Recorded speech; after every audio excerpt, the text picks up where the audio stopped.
I like to allow pockets of like ease, and then to go back into it, because I think these things aren't linear. I think they're quite complex in their process of going on about it, you know. But I think what COVID-19 also did for many people is it's postponed or cancelled their future memories.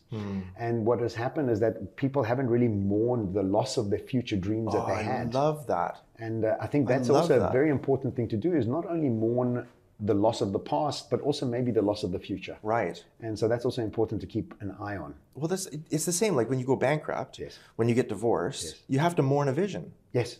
Right? Because you had this idea of the way your life should have been. Yes.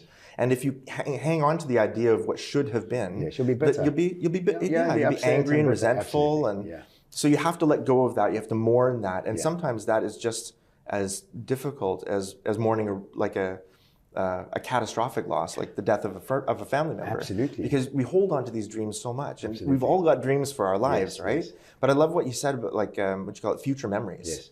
Mourning your future memories. That is so powerful. Yeah. And the thing for me is that we often don't courageously mourn. We avoid the mourning stage. We don't want to be sad. We don't want to be upset. We don't want to be sobbing. Right. But the truth is that two things. One, there's no post-traumatic growth if you don't mourn courageously. Yeah. And two, there's a great line from Dr. Caroline Leaf. She says, "I sat with my anger long enough until she told me her name was grief." Oh, wow. And so the thing is that if you're not mourning the grief, it shows up as anger.